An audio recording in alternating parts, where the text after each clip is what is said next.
Hello and welcome everybody to CUET simplified YouTube channel. आज हम discuss करेंगे answer की सीयूटी की जो डिक्लेयर हुई है और इसके आगे क्या क्या प्रोसेस होगा, काउंसलिंग कब स्टार्ट होगी और कैसे स्टार्ट होगी और क्या आप सेफ हैं जितना स्कोर आपने पाया है सीयूटी के आंसर की में। और चूंकि ये रॉ स्कोर है आंसर की के लिए तो आपका ये फाइनल रिजल्ट नहीं होने वाला है, बहुत सारे चेंजेस होंगे तो बहुत सारे लोगों को मार्क्स में डिफरेंस भी दिखेगा। 5 से लेके 25 मार्क्स तक का डिफरेंस आपको दिख सकता है डिपेंडिंग अपॉन कि आपके आंसर की में कितनी गलतियाँ हैं। This is going to be one of the most accurate videos and well research video that we are going to make. काफ़ी दिनों बाद वीडियो आई है, उसका एक रीज़न ये भी है कि कुछ ज़्यादा अपडेट्स थी नहीं। तो सबसे पहले तो आप का जो भी सीयूटी का रॉ स्कोर अगर आपको जानना है कि आप सेफ हैं, आपको कौन सा कॉलेज मिल सकता है, तो आप अपने कमेंट डाउन कर सकते हैं। मार्क्स सब्जेक्ट वाइज हमेशा मार्क्स एंटर करिए, टोटल मत एंटर करिए, हमेशा सब्जेक्ट वाइज एंटर करिए कि मैथ्स में कितने, फिजिक्स में कितने, केमिस्ट्री में कितने आ रहे हैं। और इसके बाद आपको बता सकते हैं कि आपके कॉलेज क्या है और अपनी कैटेगरी भी मेंशन करना बिल्कुल मत भूलिए कि आप किस कैटेगरी के हैं, ताकि हम ज़्यादा अच्छे से हेल्प कर पाएँ। सेकेंड पॉइंट आपको याद रखना है कि ज़्यादा आपको चिंता नहीं करनी है, बहुत सारी सीटें हैं, अबाउट 100+ कॉलेजेस पार्टिसिपेट कर रहे हैं, प्राइवेट, स्टेट और सेंट्रल गवर्नमेंट के बहुत सारे लैक्स ऑफ सीट हैं। तो ऐसा नहीं कि आपको कोई भी कॉलेज नहीं मिलेगा, कोई ना कोई कॉलेज तो मिलेगा। तो जो बच्चे बहुत ज़्यादा चिंता कर रहे हैं कि कुछ नहीं मिलेगा, ऐसा नहीं होता है। बहुत सारे कॉलेजेस की बहुत सारी सीट्स होती हैं, हो सकता है आपके मनपसंद ब्रांचेस ना मिलें लेकिन आपको कॉलेज तो जरूर मिलेगा।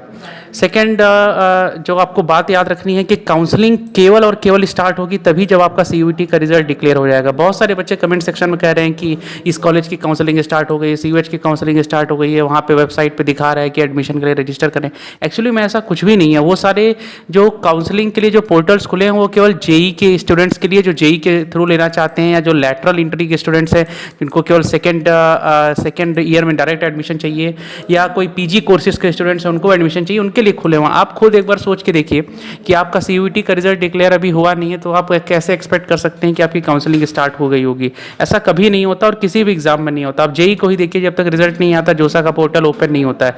सिमिलरली सीयूटी में भी है, जब तक आपका रिजल्ट डिक्लेयर नहीं होगा तब तक काउंसलिंग भी स्टार्ट नहीं होगी।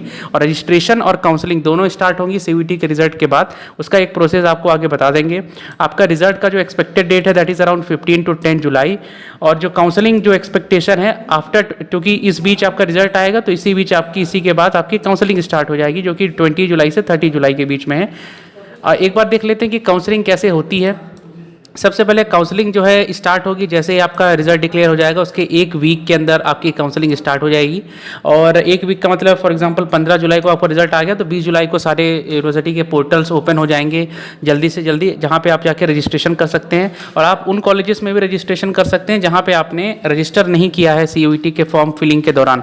तो फॉर एग्जाम्पल आपने सीयूएच में रजिस्टर नहीं किया है सीयूटी के फॉर्म के दौरान, तो आप उसका भी एक काउंसलिंग, उसकी काउंसलिंग में पार्टिसिपेट कर सकते हैं। सेकेंड पॉइंट आपको याद रखना है कि कॉलेजेस जैसे कि सेंट्रल यूनिवर्सिटी ऑफ हरियाणा है, झारखंड, कर्नाटका है, राजस्थान है और बहुत सारी प्राइवेट यूनिवर्सिटीज़ हैं, इनके जो पोर्टल्स हैं वो 5 दिन के अंदर ही आ जाते हैं। जैसे 15 जुलाई को रिजल्ट आया तो 18 जुलाई से 20 जुलाई के बीच आपके रजिस्ट्रेशन काउंसलिंग स्टार्ट हो जाएगी। जबकि जो दिल्ली यूनिवर्सिटी है, बीएचयू है, इलाहाबाद यूनिवर्सिटी है, ये जो पुरानी यूनिवर्सिटीज़ हैं कुछ, इनमें जो काउंसलिंग है वो 1-2 हफ्ते डिले से स्टार्ट होती है। जैसे 15 जुलाई को रिजल्ट आया तो 25 जुलाई तक रजिस्ट्रेशन स्टार्ट होते हैं सीयूटी के एस्पिरेंट्स के लिए। थर्ड पॉइंट आपको याद रखना है कि काउंसलिंग जो है 50 से 100 दिन तक चलती है, काफ़ी लंबा प्रोसेस होता है।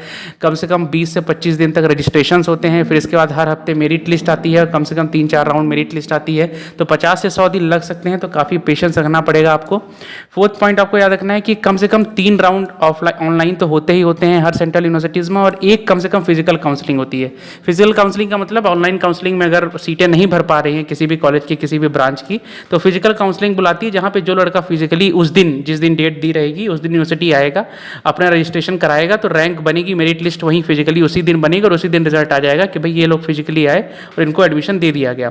लास्ट पॉइंट आपको ध्यान रखना है कि आप अपनी सारी डिटेल्स काउंसलिंग की बहुत ही ध्यान से फिल करिएगा, क्योंकि ये लास्ट अपॉर्चुनिटी, आपको दोबारा अपॉर्चुनिटी नहीं दी जाएगी। कुछ आपको इंपॉर्टेंट काउंसलिंग रिलेटेड थिंग याद रखनी है। पहला ये है कि काउंसलिंग जो है वो हर सीयूटी की, हर कॉलेज और सेंट्रल यूनिवर्सिटी की अलग अलग होती है, ये जोसा नहीं है। तो यहाँ पे कोई सेंट्रलाइज काउंसलिंग नहीं कि एक ही पोर्टल बनेगा और उसी पोर्टल से आपका एडमिशन होगा, ऐसा कुछ भी नहीं होगा। सबके अलग अलग पोर्टल्स होंगे और सबकी अलग अलग काउंसलिंग होगी। सेकेंड पॉइंट आपको याद रखना है कि एवरी यूनिवर्सिटी की जो काउंसलिंग पोर्टल है वो बिल्कुल अलग रहेगी और सबका फीस होता है काउंसलिंग रजिस्ट्रेशन फीस। कुछ यूनिवर्सिटीज़ का फ्री होता है, कुछ का 100 से 1000 रुपये के बीच रजिस्ट्रेशन फी होता है।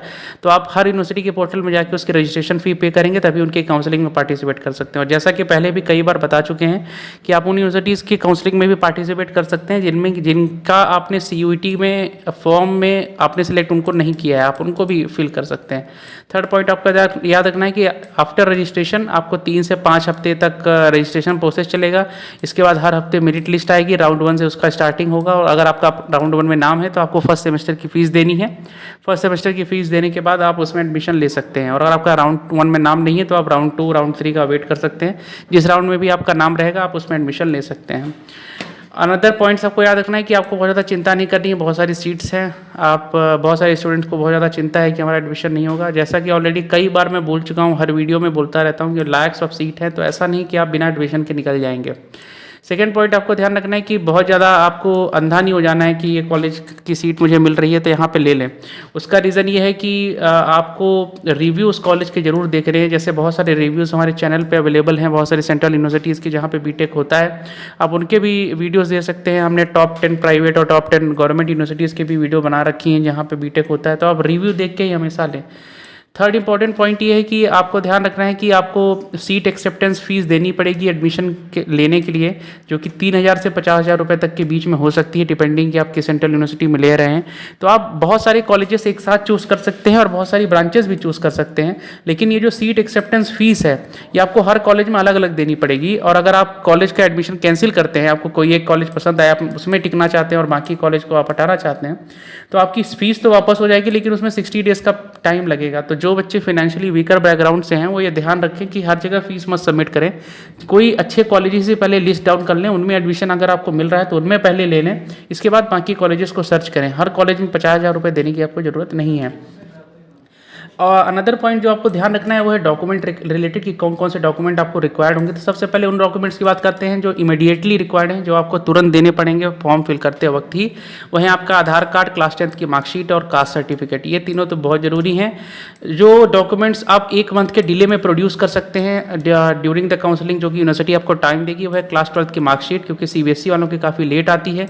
मेडिकल सर्टिफिकेट में आपका ब्लड ग्रुप, आपको कोई क्रोनिक बीमारी पहले से तो नहीं है, और कोई भी अदर बीमारियां जो आपको हैं वो आपको मेंशन करनी होती हैं और डॉक्टर से प्रोड्यूस कराना होता है। हर डॉक्टर बना देता है 100-200 रुपये में। गैप सर्टिफिकेट उन बच्चों के लिए जिन्होंने 1-2 साल, 3 साल, 4 साल का गैप लिया हुआ है फ्रॉम आफ्टर 12th या बिटवीन 10th to 12th। आपको दोनों सर्टिफिकेट बनवाने पड़ते हैं गवर्नमेंट कॉलेजेस के लिए, और ये किसी भी डिस्ट्रिक्ट कोर्ट, हाई कोर्ट के सामने जो वकील बैठे रहते हैं वो आप तुरंत आपके बना देंगे। 100-200 रुपये में ये भी बन जाता है। थर्ड इंपॉर्टेंट पॉइंट है कि जो आपको तुरंत फ्रेशली अपलोड करने पड़ते हैं डॉक्यूमेंट्स, वह आपके फोटो, थंब इम्प्रेशन और साइन। ये तीनों चीज़ें हमेशा रेडी रखें JPG फॉर्मेट में। सबका जो साइज है वो 100 KB से कम होना चाहिए। जो लास्ट पॉइंट है कि गैप सर्टिफिकेट से रिलेटेड, तो आप किसी भी नॉर्मल कोर्ट एरिया में जा सकते हैं। काफ़ी सारे स्टूडेंट्स को डाउट था, 100 रुपये वो लेगा, आपका गैप सर्टिफिकेट बनवा देगा।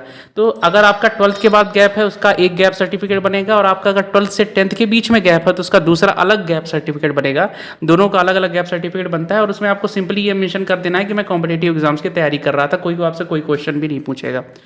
तो ये थी कुछ इंपॉर्टेंट अपडेट्स रिलेटेड CUET जो कि आंसर की आई थी। बहुत सारे स्टूडेंट्स के डाउट थे। वीडियोस आते रहेंगे टाइम टू टाइम जैसे ही कोई अपडेट होगा। और काउंसलिंग आप हमेशा ध्यान रखिए स्टार्ट होगी तभी जब आपका CUET का रिजल्ट आ जाएगा। तो kindly like, share and subscribe our channel. We will be bringing a lot more other college reviews and counselling related updates very soon. Thanks for watching the video. Have a nice